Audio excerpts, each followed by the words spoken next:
तो दोस्तों आज मैं लेकर आ चुका हूँ इस साल की one of the best and most awaited Indonesian horror story को, जो कि सच्ची घटना पर आधारित है, जिसका नाम है अलास रोबन। ये एक ऐसा जंगल है जहाँ पर सिर्फ लोगों की खोपड़ियां मिलती हैं, किसी का शरीर आज तक नहीं मिला। और ये जो कहानी है वो बहुत खतरनाक है, आपको देखकर मजा आ जाएगा। इस कहानी के अंदर आपको इमोशंस मिलेंगे, हॉरर मिलेगा, रिचुअल मिलेगा, एक खतरनाक एंटिटी मिलेगी जिसको देखकर आपकी रूह कांप जाएगी। और दोस्तों रिसेंटली मैंने फ्रॉम सीजन 4 का एपिसोड 6 भी एक्सप्लेन कर दिया है, साथ ही साथ एक बहुत बढ़िया थाई हॉरर एक्सप्लेन करी है ओमुकाडे। इनके सबने मिस कर दिया, जाकर देख लो, उसका लिंक आपको नीचे डिस्क्रिप्शन पिन्ड कमेंट में मिल जाएगा। साथ ही साथ the most awaited Korean horror movie Salmokji the whispering waters भी आ चुकी है, उसका भी लिंक आपको नीचे ही मिल जाएगा, कमेंट सेक्शन में जरूर चेकआउट करना। तो चलिए अब बिना किसी देरी के चलते हैं सीधा वीडियो की तरफ।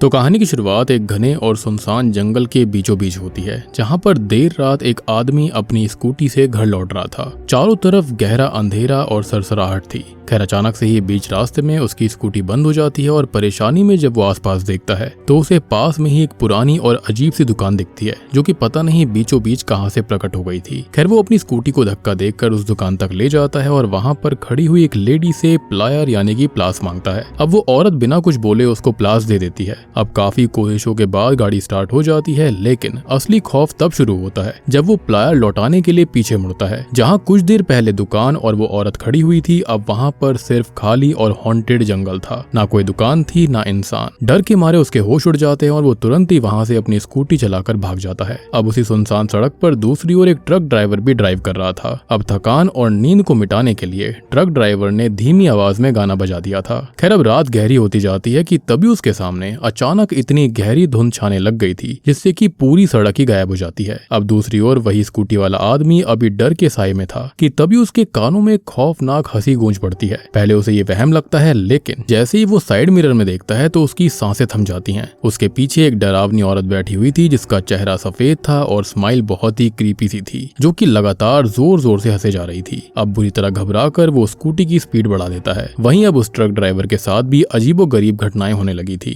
धुंध के बीचों बीच उसे सड़क पर जिंदा लाशें चलती हुई दिखाई दे रही होती हैं और डर के मारे उसने भी ट्रक तेजी से भगा दिया था। और फिर अचानक ही होता यह है कि अगले ही पल वो ट्रक ड्राइवर और ये स्कूटी वाला व्यक्ति जो होता है वो आमने सामने आ जाते हैं और अंधेरी रात में एक भयानक हादसा होता है, जो कि इतना जोर का था कि स्कूटी वाला व्यक्ति तो सीधा ट्रक के पहिए के नीचे आकर कुचलकर खत्म हो जाता है और मौके पर ही उसकी दर्दनाक मौत हो जाती है। खैर तब कहानी में खुलासा होता है कि वो कोई आम सड़क नहीं थी, बल्कि एक श्रापित रास्ता था, जहाँ रात में गुजरने वाला हर एक शख्स किसी न किसी खौफनाक हादसे का शिकार हो जाया करता और इसलिए वहां से कोई भी जाना पसंद नहीं करता था। और इस बदनाम और मिस्टीरियस जंगल का नाम था अलास रोबन। खैर अब यहाँ से कहानी शिफ्ट होती है पिकालोंगन टाउन में, जहाँ पर सीता नाम की एक लेडी अपनी बेटी गेंदिस के साथ बस स्टैंड जा रही थी। गेंदिस की आंखों में दिक्कत थी, जिसकी वजह से उसको बहुत कम दिखता था। अब सीता को सेमरैंग टाउन में एक नई नौकरी मिली थी और उसे उम्मीद थी कि इन पैसों से वो अपनी बेटी की आंखों का ऑपरेशन करवा पाएगी, लेकिन किस्मत को कुछ और ही मंजूर था। बस स्टैंड पहुंचते पहुंचते सीता को थोड़ी सी देर हो गई थी और सेमरैंग जाने वाली आखिरी बस उसके सामने से निकल जाती है और अगले ही दिन उसकी जॉब की ज्वाइनिंग थी और इसलिए बस छूटते ही सीता अंदर से टूट जाती है, क्योंकि ये आखिरी मौका था अपनी बेटी को ठीक करवाने का। लेकिन तभी एक प्राइवेट बस का कंडक्टर सीता के पास आता है और उसकी परेशानी की वजह पूछता है। सीता मजबूरी में उसको सब बता देती है। अब कंडक्टर एक रास्ता निकालता है कि अगर वो उसको दुगने पैसे देगी तो वो अपने बस ड्राइवर से बात करके उसको सेमरैंग टाउन छोड़ देगा और बेटी के फ्यूचर के लिए सीता बिना सोचे समझे डबल पैसे दे देती है। लेकिन जब कंडक्टर ड्राइवर को ये बात बताता है तो उसके चेहरे पर डर साफ दिखने लगता है, क्योंकि सेमरैंग पहुंचते पहुंचते रात होने वाली थी और रास्ते में उन्हें उसी श्रापित जंगल यानी कि अलास रोबन से गुजरना पड़ता। वही खौफनाक जंगल और वही खौफनाक सड़क। अब ड्राइवर ने पहले इसके लिए मना कर दिया था, लेकिन दुगने पैसे के लालच ने उसके डर को दबा दिया था और बस फिर वो मनहूस सफर शुरू हो जाता है जिसका कोई भी अंत नहीं होने वाला था। और बस अचानक से ही पिकालोंगन से निकल पड़ती है, जिसमें सीता और गेंदिस के अलावा 4 और पैसेंजर ट्रेवल कर रहे थे। अब जैसी ही रात गहरी होती है बस अलास रोबन के जंगल में एंटर कर जाती है। चारों तरफ सन्नाटा और अंधेरा था। अब ड्राइवर के अलावा सभी पैसेंजर सो रहे होते हैं, लेकिन तभी एक पैसेंजर कंडक्टर को ये बताता है कि वो लोग एक ही रास्ते से ऑलरेडी 2 बार गुजर चुके हैं, क्योंकि उन्हें वही पुराना अलास रोबन का बोर्ड दोबारा दिखाई दिया था। अब कंडक्टर उसको समझाता है कि उसने शायद से सपना देखा होगा और इसलिए उसने उसको एक कॉइन फेंकने के लिए कहा था ताकि उसका डर भाग जाए। लेकिन तभी ड्राइवर को एक हॉन्टेड लेडी दिखाई देती है और डर के मारे उसके हाथ कांप गए थे और वो वो जोर जोर से ब्रेक लगाने लगता है। अब जोरदार झटके से सबकी नींद खुल जाती है और सब घबरा कर पूछने लगते हैं कि क्या हुआ। अब पसीने से लथपथ ड्राइवर को लगता है कि शायद कोई बस के नीचे आ गया है। वो डरते डरते नीचे उतरता है और सामने जाकर चेक करने लगता है, लेकिन वहां पर जो चीज थी उससे उसकी रूह कांप जाती है, क्योंकि बस के फ्रंट पर खून से बने हुए हाथों के निशान थे, जैसे किसी ने खून से भरे हाथ बस पर जोर से मारे हों। और ये मंजर देखकर उसका गला सूख जाता है। खैर इसी बीच बस के अंदर तकनीकी खराबी आ जाती है और इसलिए कंडक्टर मजबूरन बस को ठीक करने में लग जाता है, जबकि ड्राइवर एक कोने में सहमा हुआ बैठा हुआ था। उसके दिमाग में बार बार वही खौफनाक परछाई घूम रही थी और उसको समझ में नहीं आ रहा था कि उसने असल में देखा क्या था। खैर अब बस रुकने की वजह से सारे पैसेंजर्स बाहर आ जाते हैं और तभी गेंदेस को सूसू जाना था, इसलिए उसकी माँ सीता ड्राइवर से एक टॉर्च मांगती है और अपनी बेटी का हाथ पकड़कर जंगल की तरफ ही बढ़ने लगती है, जबकि उसे वहां पर नहीं जाना था। अब उनको वहां जाता देखकर ड्राइवर उनको घबराती हुई आवाज में ये कहता है कि प्लीज ज्यादा अंदर मत जाना, क्योंकि ये जंगल ठीक नहीं लग रहा है। अब सीता गेंदेस को लेकर धीरे धीरे अंदर जाने लगती है कि कुछ ही दूर जाने पर उनको एक पुरानी हट दिखाई देती है, जहाँ पर कुछ अजीब से लोग चुपचाप बैठे हुए खाना खा रहे थे। उन सबके चेहरों पर एक अजीब सी खामोशी और बेचैनी थी, जिनको देखकर कोई भी कह सकता था कि वो आम इंसान थे ही नहीं। लेकिन सीता ये बात नोटिस नहीं करती। अब सीता वहां पर खड़ी हुई एक मिस्टीरियस लेडी से उसके वॉशरूम इस्तेमाल करने की परमिशन मांगती है और वो लेडी बिना कुछ बोले उसको वॉशरूम जाने की तरफ इशारा कर देती है। खैर सीता ने गेंदेस को वॉशरूम में भेज दिया था और खुद बाहर खड़ी होकर वो उसके निकलने का इंतजार करने लगती है। लेकिन वॉशरूम के अंदर जाते ही गेंदेस को किसी के फुसफुसाने की डरावनी आहट सुनाई देती है। अब गेंदेस जो होती है वो घबरा कर चुप हो जाती है, लेकिन तभी पीछे अंधेरे से एक स्पिरिट अपना हाथ आगे बढ़ाकर गेंदेस के चेहरे को जोर से पकड़ लेती है। वहीं सीता को कुछ अजीब सी आवाजें आने लगी थी, जहाँ पर उसे एक व्हाइट मंकी दिखाई देता है जो कि काफी अजीब था। खैर बाहर खड़ी हुई सीता को जब काफी देर तक अंदर से कोई आवाज नहीं आती तो वो परेशान होकर गेंदेस को आवाज लगाती है और उसी पल वॉशरूम का दरवाजा धीरे से खुलता है, जहाँ पर सामने गेंदेस खड़ी थी, लेकिन अब उसके चेहरे पर एक खौफनाक मुस्कान थी और आंखों से मासूमियत गायब हो गई थी। ये देखकर हम समझ सकते हैं कि उस स्पिरिट ने शायद से अब गेंदेस को पजस कर लिया था।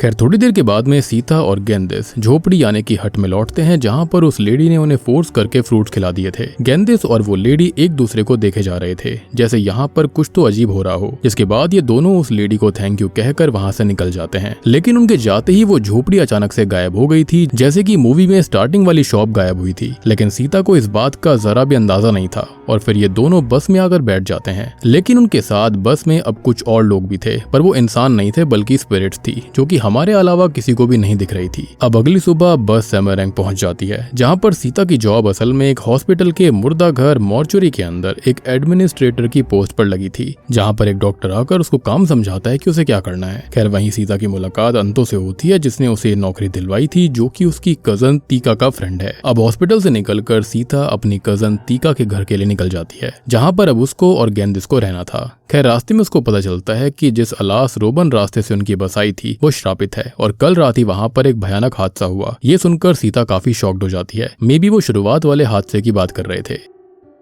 एनीवेज घर पहुंचकर सीता ने तीका को शुक्रिया अदा करा, क्योंकि उसके हस्बैंड की एक्सीडेंटल मौत के बाद तीका ने ही उसकी इन सब में हेल्प करी थी, यानी कि सीता का पति किसी हादसे में खत्म हो गया था। वहीं उनके पीछे गेंदेस चुपचाप एक स्पिरिट के साथ खेल रही होती है, जिसका अंदाजा इन दोनों ही बहनों को नहीं होता। अब रात में जब सीता शावर लेकर निकलती है तो वो गेंदेस को एक कमरे में जाते हुए देखती है और किसी से बात करते हुए नोटिस करती है। गेंदेस कह रही होती है कि आंखें ठीक हो जाने के बाद वो अपनी मॉम और तीका आंटी के साथ दुनिया घूमने जाएगी। तभी सीता के पास तीका आकर खड़ी हो जाती है और सीता डर गई थी, क्योंकि उसको लगा कि गेंदेस तो तीका से बात कर रही है। सीता घबराकर लॉक दरवाजे के नीचे से देखती है तो उसे गेंदेस के पैरों के पास किसी और के पैर भी दिखते हैं। सीता तुरंत ही दरवाजा खोलती है तो अंदर गेंदेस अकेले सो रही थी। तब सीता चैन की सांस लेकर विंडो लॉक कर देती है, लेकिन उसने जो देखा था वो रियलिटी थी। उसके साथ पक्का कोई ना कोई स्पिरिट मौजूद थी। अब अगली सुबह सीता अपनी जॉब पर चली जाती है, जहाँ पर तीका गेंदेस का ख्याल रख रही थी। अब लंच के वक्त तीका ये देखती है कि गेंदेस चुपचाप एक ड्राइंग बुक के अंदर कुछ बना रही होती है। अब तीका जैसे ड्राइंग को देखती है तो उसको कुछ अजीब लगता है, क्योंकि उस ड्राइंग के अंदर एक बस घने जंगल के बीचों बीच खड़ी हुई थी, बिल्कुल वैसे ही जैसे उस रात अलास रोबन जंगल में हुआ था। पर गेंदेस की आई साइट इतनी वीक थी कि वो ठीक से देख भी नहीं सकती। फिर ऐसी डिटेल्ड और एक्यूरेट ड्राइंग उसने कैसे बनाई थी। तीका भी शौक में ही थी कि तभी गेंदेस ने धीरे धीरे अपना चेहरा घुमा दिया था। उसका गला अब किसी बच्ची जैसा नहीं था, बल्कि भारी और स्केरी था, और वो उससे डरावनी आवाज में बोलती है कि यहाँ से चले जाओ। अब दूसरी ओर हॉस्पिटल में सीता डेड बॉडीज की पुरानी फाइल्स को चेक कर रही थी। तभी वो एक एक डिस्टर्बिंग पैटर्न नोटिस करती है। उन सभी लोगों की मौत अलास रोबन जंगल में हुई थी, जैसे वो जंगल हर साल रात को नए शिकार चुनता हो। तभी अंतो उसको बाहर बताता है कि पुलिस को एक स्केलेटन यानी कि कंकाल मिला है। अब जब सीता उसकी लोकेशन पूछती है तो वहाँ पर मौजूद एक लेडी उसको कैजुअली कहती है कि बॉडी उसी जगह पर मिली थी जहाँ पर सीता तुमको एक व्हाइट मंकी दिखाई दिया था, और इस लेडी का नाम होता है एमा। ये सुनकर सीता के होश उड़ गए थे, क्योंकि व्हाइट मंकी के बारे में उसने अब तक किसी को कुछ बताया ही नहीं था। तो यहाँ पर एमा को इसके बारे में कैसे पता? अब इस वजह से उसके दिमाग में उस रात के सीन्स दोबारा घूमने लगते हैं। खैर इसके बाद सीता ने अंतो को ये बताया कि 2 रात पहले उनकी बस भी अलास रोबन में खराब हुई थी। ये सुनते ही अंतो के चेहरे का रंग उड़ जाता है और वो डरते हुए बताता है कि अलास रोबन में रात के वक्त किसी गाड़ी का खराब होना एक बहुत बड़ा अपशगुन माना जाता है। इसके बाद कहानी एक और डरावनी रात की तरफ बढ़ती है, जहाँ पर सब गहरी नींद में सो रहे थे। तभी अचानक से गेंदिस बुरी तरह घबराकर नींद से उठकर कांपते हुए अपनी माँ सीता को जगाने लगती है। सीता के जागते ही गेंदिस डरी हुई आवाज में कहती है कि वो लोग आ रहे हैं। सीता नोटिस करती है कि गेंदिस का शरीर बुखार से तप रहा था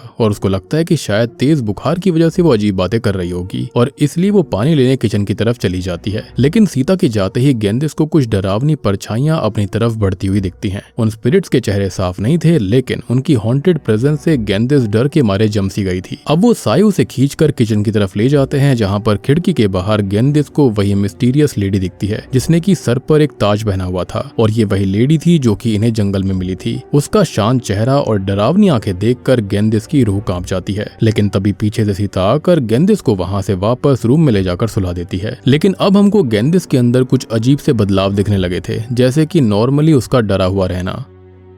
अब अगली सुबह सीता गेंदिस के बाल बना रही थी और उसके हॉस्पिटल जाने का वक्त हो गया था, तो गेंदिस का ध्यान रखने के लिए तीका भी घर आ गई थी। बातों ही बातों में सीता उसको बताती है कि कल रात गेंदिस बुखार की वजह से नींद में बोल रही थी। लेकिन तभी तीका उसे वो ड्राइंग दिखाती है जो कि गेंदिस ने बनाई थी। ड्राइंग देखते ही सीता के होश उड़ गए थे, क्योंकि उसने वही बस और वही जंगल बनाया हुआ था जिसे गेंदिस ने ठीक से देखा तक नहीं। अब सीता को भी एहसास होने लगता है कि अलास रोबन की वो रात अभी तक खत्म नहीं हुई है, बल्कि कुछ तो उनके साथ वापस लौट आया है। अब हॉस्पिटल पहुंचकर सीता अंतो से एक अजीब सा सवाल पूछती है कि क्या अलास रोबन जंगल में कोई औरत झोपड़ी में फूड स्टॉल चलाती है। ये सुनते ही अंतो एकदम सीरियस हो गया था। वहीं अब दूसरी ओर घर का माहौल बहुत ही ज्यादा डरावना हो गया था। तीका जब गेंदिस के कमरे के पास से गुजरती है तो गेंदिस किसी से मुस्कुराकर बात कर रही थी, जिस पर तीका उससे ये पूछती है कि वो किससे बात कर रही है। लेकिन गेंदिस जवाब देती है कि वो फूड स्टॉल वाली आंटी से बात कर रही है। लेकिन तीका को वहाँ पर कोई भी नजर नहीं आता। अब उस पल को नॉर्मल करने के लिए तीका उसके साथ हाइड एंड सीक खेलने लगती है, क्योंकि उसको लगता है कि शायद फीवर की वजह से गेंदिस खुद से बातें कर रही होगी। खैर अब यहाँ पर हाइड एंड सीक खेलते खेलते जब तीका घर के अंदर कोनों में गेंदिस को ढूंढ रही थी, तभी अचानक से पर्दों के पीछे उसको एक हॉन्टेड फेस दिखता है, जिसको देखकर तीका का दिल दहल गया था और उसकी सांसें थम जाती हैं। पर खुद को दिलासा देते हुए वो इसको अपना वहम समझकर इग्नोर कर देती है और आगे बढ़ने लगती है।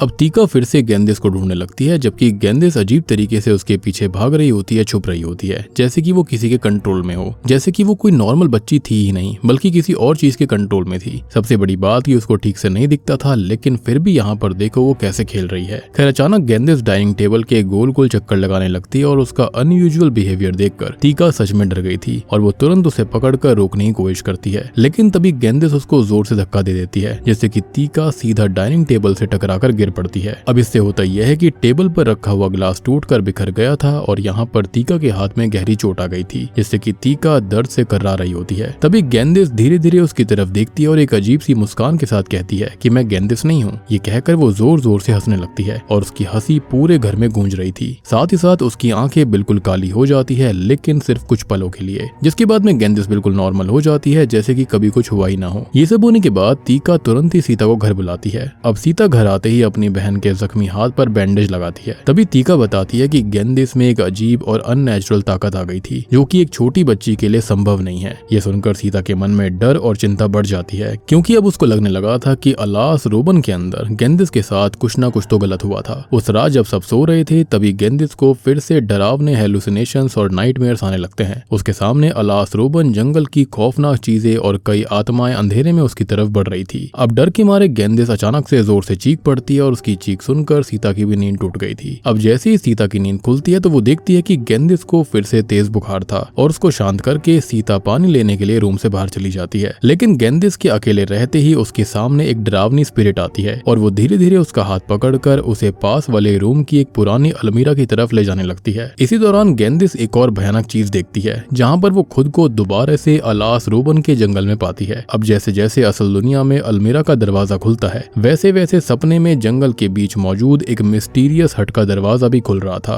अब दरवाजे के पीछे से स्पिरिट्स उसकी तरफ बढ़ने लगती हैं और उन सब के पीछे खड़ी हुई थी वही मिस्टीरियस लेडी, जिससे कि सीता और गेंदिस उस रात जंगल के रेस्टोरेंट में मिले थे, जहाँ पर शायद से उन्होंने फ्रूट्स भी खाए। अब इस बार उसका रूप और भयानक था और उसके हाथ डरावने थे और वो लगातार गेंदिस को अपने पास बुला रही थी। अब ये सब देखकर गेंदिस बुरी तरह से चीखने लगती है। उसकी आवाज सुनकर उसकी माँ सीता दौड़ती हुई रूम में पहुंच जाती है और अपनी बेटी को संभालने की कोशिश करती है, लेकिन अब गेंदिस डर में थी क्योंकि उसे कमरे के हर कोने में अजीब से चेहरे नजर आ रहे थे जो कि उसकी तरफ देखकर हंस रहे थे। सिचुएशन की सीरियसनेस को देखते हुए तीका और सीता झाड़ फूक करने वाली एक लेडी को बुलाते हैं और उसने गेंदिस पर कुछ रिचुअल्स करे थे और उसके कान के पास धीमे से ये बोला था कि अगर तुम्हें कोई बुलाए तो उसके साथ बिल्कुल मत जाना।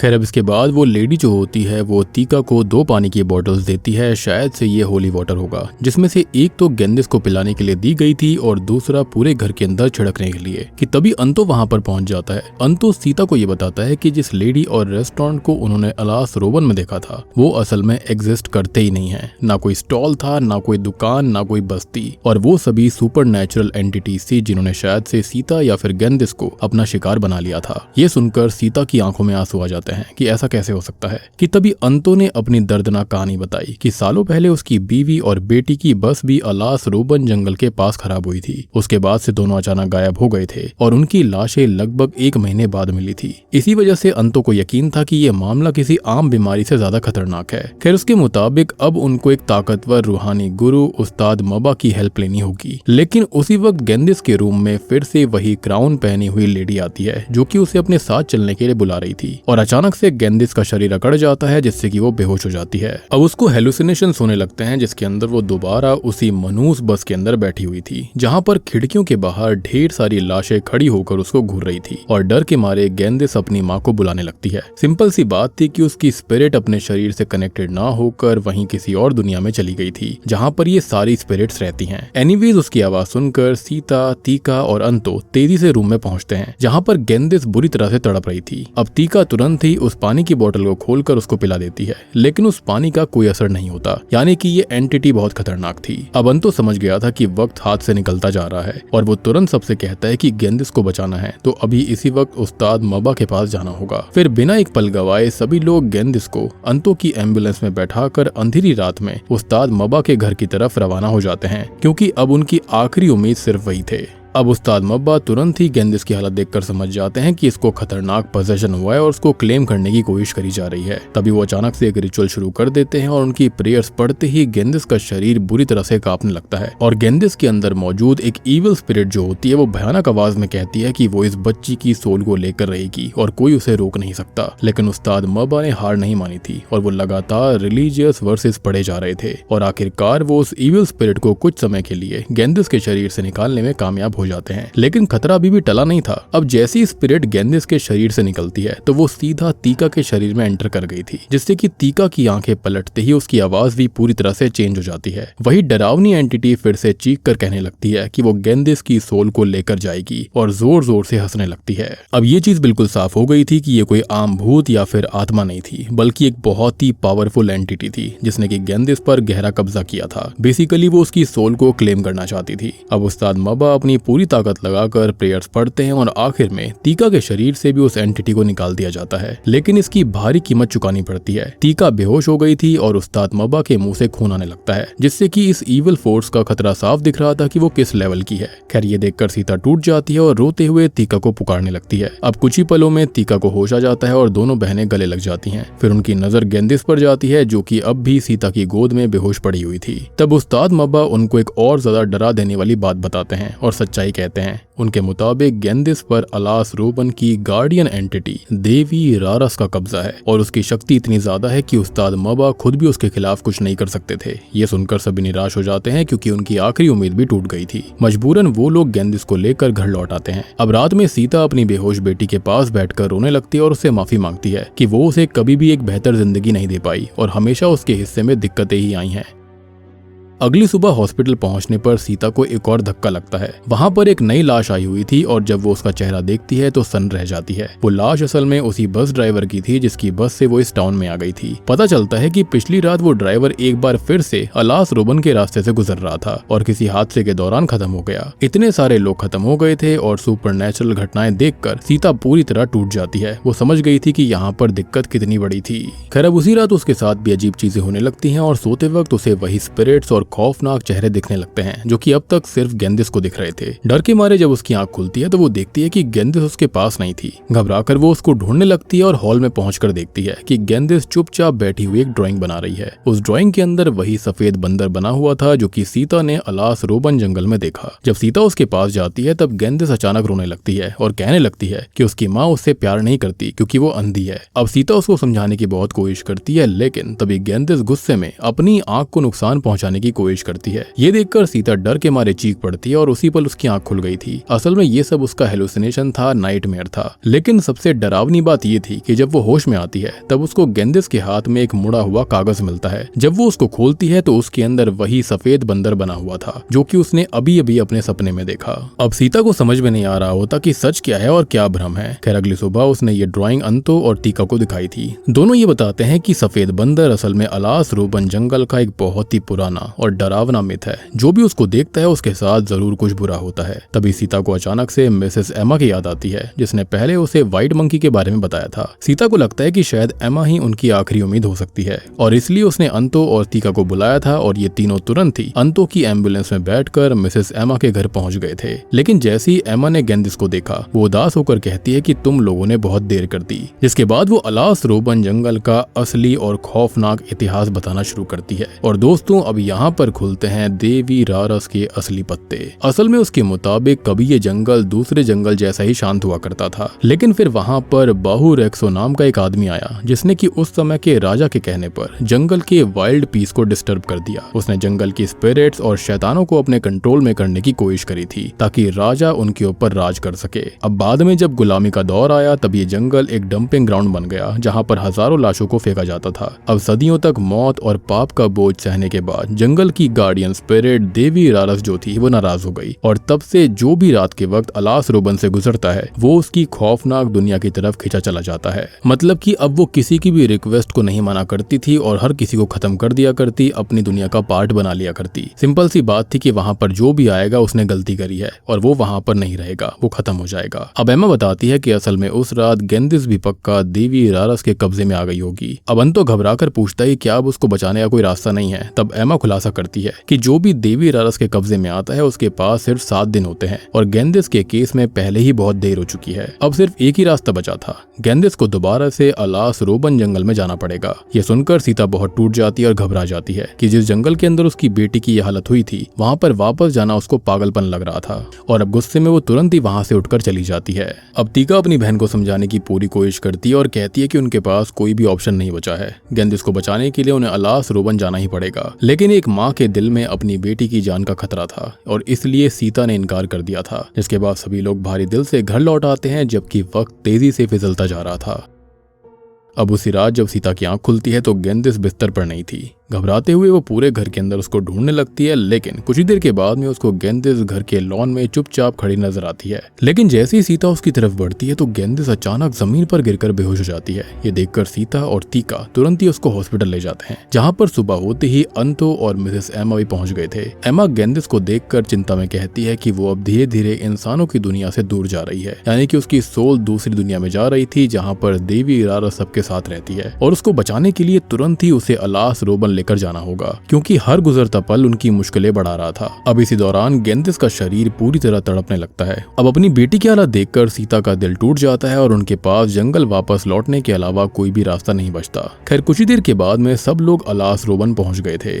एमा उनको जंगल के एक पुराने सुनसान हिस्से में लेकर जाती है जहाँ पर कुछ लोगों के साथ एक बड़ा रिचुअल पहले से तैयार करा गया था जो कि यहाँ पर गेंदिस को बचाने के लिए था। अब गेंदिस को बीचों बीच लिटा दिया जाता है जबकि सीता रोते हुए उसके पास बैठकर उसका हाथ पकड़े रहती है। रिचुअल की शुरुआत होती है जहाँ पर एमा और एक लेडी मिलकर कुछ प्रेयर्स पढ़ रहे थे ताकि जंगल की स्पिरिट से हेल्प मांगी जा सके। लेकिन कुछ ही पलों के बाद में वो दूसरी महिला अचानक बेहोश होकर गिर पड़ती है जिससे कि ये रिचुअल फेल हो गया था। अब ये देखकर एमा समझ गई थी कि जंगल की स्पिरिट्स भी उनकी हेल्प करने से मना कर रही हैं और उनकी आखिरी उम्मीद भी टूट गई थी। सिंपल सी बात है, यहाँ की जो गार्डियन स्पिरिट है यानी कि देवी रारस, उसकी मर्जी के बिना एक यहाँ पर पत्ता भी नहीं हिलता। लेकिन एक माँ का दिल तो माँ का दिल ही होता है और एक माँ हार मानने के लिए तैयार नहीं थी। अपनी बच्ची को बचाने के लिए वो कुछ भी कर सकती थी। खैर सीता रोते हुए एमा से रिक्वेस्ट करती है, मिन्नतें करती है कि अगर कोई और रास्ता नहीं है तो वो खुद ये रिचुअल परफॉर्म करेगी। एमा उसकी बात मान जाती है और उसको सारी प्रेयर्स ध्यान से दोहराने के लिए कहती है ताकि सब कुछ फिर से ठीक हो सके। अब जैसे रिचुअल आगे बढ़ता है तो सीता बेहोश हो जाती है और उसे गेंदिस के पास ही लिटा दिया गया था। लेकिन असल में सीता अब एक और दुनिया पहुंच चुकी थी जो की थी स्पिरिट्स की दुनिया यानी कि आत्माओं की दुनिया। अब वहाँ पर हर तरफ अंधेरा था, धुंध थी और भटकती हुई आत्माएं थी। सीता अपनी बेटी को ढूंढने लगती है लेकिन हर मोड़ पर उसे एक डरावनी स्पिरिट घेर लेती है। एक पल ऐसा आता है कि जब डर के मारे वो एक गहरी सी खाई में गिर गई थी एंड ऑब्वियस सी बात है कि उसकी सोल पर चोट आती है और उसी वक्त रियल वर्ल्ड में उसके मुंह से खून निकलने लगता है। अब एमा तुरंत समझ जाती है कि सीता की भी जान खतरे में है तो वो अंतो को कहती है कि तुरंत ही उस्ताद मबा को यहाँ पर लेकर आओ। अब अंतो बिना वक्त गवाए जंगल से बाहर निकल पड़ता है ताकि वो उस्ताद मबा को यहाँ पर लेकर आ जाए। दूसरी ओर स्पिरिट वर्ल्ड के अंदर सीता एक और खौफनाक चीज देखती है। उसके पीछे वही पुरानी बस दौड़ती हुई आ रही थी, वही बस जिसके अंदर बैठकर उसने पहली बार अलास रोबन क्रॉस किया था। बस उसे कुचलने ही वाली थी लेकिन जब वो उसके अंदर से गुजरती है तो सीता को कुछ नहीं होता। लेकिन अगले ही पल बस हवा में गायब हो गई थी और मुझे ऐसा लगता है कि ये वो पल था जो कि स्टार्टिंग में पहले आया था, जहाँ पर ड्राइवर को ऐसा लगा था कि शायद से किसी ने उस बस पर हाथ मारा हो। तो मे बी यहाँ पर टाइम वगैरह जो है ना वो अलग चलता था। लेकिन जब सीता नीचे देखती है तो शॉकिंगली वो ढेर सारे इंसानी कंकालों पर खड़ी हुई थी जो कि दर्शाता है कि यहाँ पर डंपिंग ग्राउंड हुआ करता था। ये मंजर देखकर वो घबराकर वहां से भागने लगती है। खैर तब तक अंतो भी उस्ताद मबा को लेकर रिचुअल साइट पर वापस आ गया था। एमा उनको बताती है कि सीता अब स्पिरिट वर्ल्ड में फंस चुकी है और उसको बाहर लाने के लिए उनको एक और शक्तिशाली रिचुअल करना होगा जिसके लिए उनको उस्ताद मबा की जरूरत थी एंड ऑब्वियसली वो तुरंत ही तैयार हो जाते हैं। सभी लोग मिलकर एक नया रिचुअल शुरू कर देते हैं और उधर स्पिरिट वर्ल्ड के अंदर रात और गहरी हो गई थी यानी कि यहाँ पर दिक्कतें बढ़ने वाली थी। अब सीता जंगल में भटकती हुई अपनी बेटी को आवाज दे रही थी और उसकी आवाज में डर और बेचैनी दोनों होती है। काफी देर बाद उसे अचानक गेंदिस की आवाज सुनाई देती है। वो आवाज का पीछा करते हुए एक जगह पहुंच गई थी जहाँ पर गेंदिस बैठी हुई नजर आती है। लेकिन जैसे ही सीता उसके करीब जाती है उसका खून जम गया था क्योंकि उस बच्ची की आंखें अपनी जगह पर थी ही नहीं। ये देखकर सीता समझ जाती है कि ये उसकी असली बेटी नहीं है बल्कि स्पिरिट्स का बनाया हुआ एक जाल है। अब इसी बीच रियल वर्ल्ड में अंतो रिचुअल करने के लिए जंगल के अंदर से ही एक पवित्र जल लेने जाता है लेकिन रास्ते में एक स्पिरिट उस पर हमला कर देती है और वो बेहोश हो जाता है। बेहोशी की हालत में उसको अपनी खत्म हुई बीवी और बेटी नजर आती है क्योंकि वो भी यहीं पर खत्म हुए थे, जो कि रोते हुए उसे जंगल छोड़कर चले जाने के लिए कह रही थी। मे बी शायद से वो उसकी रियल बीवी और बच्ची की स्पिरिट हो जो कि नहीं चाहती थी कि अंतो के साथ यहाँ पर कुछ गलत हो। अब कुछ देर के बाद में अंतो को होश आता है और वो पानी लेकर रिचुअल साइट पर पहुंच गया था। उसको लग रहा था कि वो अपनी बेटी को अपनी बीवी को तो नहीं बचा पाया लेकिन किसी और की बीवी और बच्ची को तो बचा ही सकता है। दूसरी ओर स्पिरिट वर्ल्ड के अंदर गेंदिस खुद को उसी रहस्यमयी हट यानी कि झोपड़ी के अंदर पाती है जो कि जंगल में उसने पहले भी देखी थी। सबसे हैरान कर देने वाली बात यह होती है कि यहाँ पर उसकी आंखें बिल्कुल ठीक हो गई थी यानी कि वो नॉर्मल इंसानों जैसे ही इस दुनिया में देख सकती है। हट के अंदर कुछ स्पिरिट भी मौजूद होती है और उनके बीच में देवी रारस भी मौजूद थी। गेंदिस उससे अपनी माँ के बारे में पूछती है तो देवी मुस्कुराकर कहती है कि उसकी माँ भी यहाँ पर जल्दी आ जाएगी और अब यही उनकी नई दुनिया होने वाली है। ये सुनकर गेंदिस डर के मारे वहां से भाग जाती है। इसी दौरान स्पिरिट वर्ल्ड में सीता का सामना एक व्हाइट टाइगर से होता है जो कि रेफरेंस होता है एक बहुत ही पवित्र चीज का।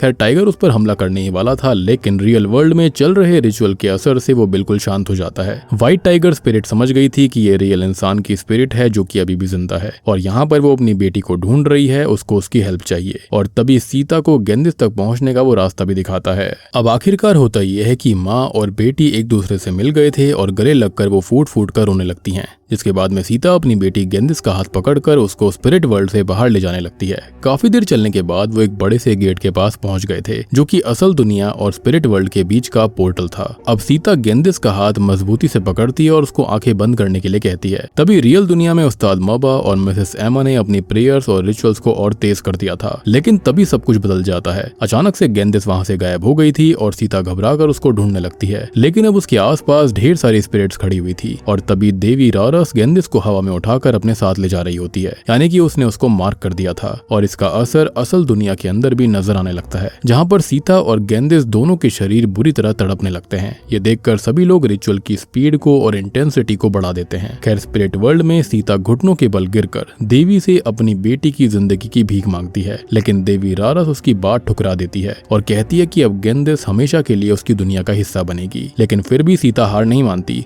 आंसुओं में डूबी हुई वो कहती है कि अगर किसी की जान लेनी ही है तो वो उसकी जान ले ले, उसका सैक्रिफाइस ले ले, लेकिन वो उसकी बेटी को छोड़ दे। अब ये सुनते ही सब कुछ शांत हो जाता है और कुछ पलों तक देवी चुप रहती है और उसको पहली बार काफी सालों बाद, बल्कि सदियों बाद ऐसा कोई दिखा था जो कि खुद की कुर्बानी देकर किसी को छुड़वाना चाहता था। और बस फिर वो गेंदिस को आजाद कर देती है। अब उसी वक्त रियल वर्ल्ड में दोनों के शरीर शांत हो गए थे। अब तीका घबरा कर रोते हुए उन दोनों को आवाज लगाती है, लेकिन कुछ ही पलों बाद में गेंदिस को होश आ गया था और वो आंखें खोलते ही अपनी माँ के बारे में पूछती है। लेकिन जब सभी लोग सीता की तरफ देखते हैं तो उनके चेहरे पर सन्नाटा छा गया था। सीता का शरीर ठंडा पड़ चुका था और उसकी सांसें रुक गई थी, यानी कि अब वो जिंदा नहीं थी। उसने अपनी बेटी को बचाने के लिए अपना खुद का सैक्रिफाइस दे दिया। एंड सच में यहाँ पर यह बहुत ही ज्यादा इमोशनल सीन था। अब तभी मिसेस एमा धीमी आवाज में कहती है कि सीता अब कभी वापस लौटकर नहीं आएगी, क्योंकि उसने अपनी बेटी को बचाने के लिए अपनी जान कुर्बान कर दी। ये सुनकर गेंदिस, तीका, अंतो और वहाँ पर मौजूद सभी लोग टूट कर रो पड़ते हैं, क्योंकि ऐसा सैक्रिफाइस किसी ने सदियों में नहीं देखा। अब कहानी कुछ दिनों बाद हॉस्पिटल की तरफ आती है। गेंदिस की आंखों का ऑपरेशन सक्सेसफुली हो गया था और अब उसकी आंखें बिल्कुल ठीक थी। जब वो पहली बार अपनी आंखें खोलती है तो सबसे पहले अपनी माँ की तस्वीर देखती है, क्योंकि उसकी जिंदगी की सबसे बड़ी ख्वाहिश यही थी कि जब उसकी आंखें ठीक हो जाए तो सबसे पहले वो अपनी माँ को देखे। आंखों में आंसू लेकर वो तस्वीर को देखती रहती है और उसके बाद वो तीका, अंतो और वहाँ पर मौजूद डॉक्टर्स और नर्सिस को थैंक यू कहती है। और बस इसी इमोशनल और हार्ट ब्रेकिंग पल के साथ में फिल्म अपने अंत तक पहुंच जाती है। मूवी के अंत में बताया जाता है कि अलास रोबन की कहानी इंडोनेशिया की सबसे मशहूर अर्बन लेजेंड्स में से एक मानी जाती है। इस जंगल को कई लोग स्कल ट्रेल के नाम से भी जानते हैं, क्योंकि यहाँ पर अक्सर इंसानी खोपड़ियां और पुराने अवशेष मिलने की बातें कही गई हैं। लोकल लेजेंड्स के मुताबिक जंगल में दिखने वाले व्हाइट टाइगर, सफेद बाघ असल जानवर नहीं है, बल्कि गार्डियन स्पिरिट्स यानी कि रक्षक आत्माएं होती हैं, जो कि अलास रोबन की रहस्यमयी दुनियाओं की रक्षा करते हैं। मेरी नजर में ये मूवी सिर्फ एक सुपरनैचुरल हॉरर नहीं थी, बल्कि एक इमोशनल मदर डॉटर स्टोरी भी थी। उनका बॉन्ड कितना स्ट्रॉन्ग था यहाँ पर ये दर्शाया गया है। फिल्म का सबसे स्ट्रॉन्ग पॉइंट इसका एटमॉस्फेयर है। यहाँ पर अलास रोबन जंगल को इतना मिस्टीरियस और अनसेटलिंग तरीके से दिखाया गया है कि हर सीन के अंदर एक कांस्टेंट फीलिंग ऑफ डेड बनी रहती है। Haunted food stall, disappearing location, spirits और देवी रारस की माइथोलॉजी स्टोरी को नॉर्मल हॉरर से ऊपर ले जाती है। लेकिन मूवी का असली इमोशनल कोर है सीता और गेंदिस का रिश्ता। शुरुआत में सीता सिर्फ अपनी बेटी की आंखों का इलाज करवाना चाहती थी, जॉब भी उसके लिए करी थी, लेकिन धीरे धीरे उसका सफर अपनी बेटी की जान बचाने की लड़ाई में बदल जाता है। क्लाइमेक्स में जब सीता अपनी बेटी के लिए खुद की जान कुर्बान करती है, तब फिल्म हॉरर से ज्यादा बहुत ही इमोशनल हो गई थी। एंड ट्रस्ट मी, एंड में तो मैं भी काफी इमोशनल हो गया था और उम्मीद करता हूँ कि आप भी काफी इमोशनल जरूर हुए होंगे। और बूम, इसी के साथ में अलास रोबन मूवी यहीं पर खत्म हो जाती है। तो दोस्तों, ये थी इस फिल्म की कहानी। उम्मीद करता हूँ कि आपको पसंद आई होगी। पसंद आई तो वीडियो को लाइक कर दो, चैनल के ऊपर नए हो तो सब्सक्राइब कर लो सीता और गेंदिस के रिश्ते के लिए। और सबसे बड़ी बात कि ये कहानी जो है वो बिल्कुल सच्ची घटना पर आधारित है। ऐसी घटनाएं इस जंगल के अंदर ढेर सारी हो रखी हैं। बाकी आने वाले समय में मैं इससे भी खतरनाक फिल्मों को लेकर आने वाला हूँ, क्योंकि इंडोनेशियन फिल्म जो है वो 2026 में बहुत ही खतरनाक हो गई है और ढेर सारी मूवीज आने वाली हैं। तो जल्दी से सब्सक्राइब कर लो, कमेंट कर दो और लाइक कर दो। जल्दी से बताओ कि आपको ये मूवी कैसी लगी। उम्मीद करता हूँ कि आपको मूवी पसंद आई होगी। और मूवी के अंदर कोई थ्योरी वगैरह है नहीं, यहाँ पर सारी चीजें मैंने आपको मूवी के अंदर ही एक्सप्लेन कर दी हैं, एक्सप्लेनेशन के अंदर ही बता दी हैं। तो मैं आप सबको मिलता हूँ अगली वीडियो के साथ में, तब तक के लिए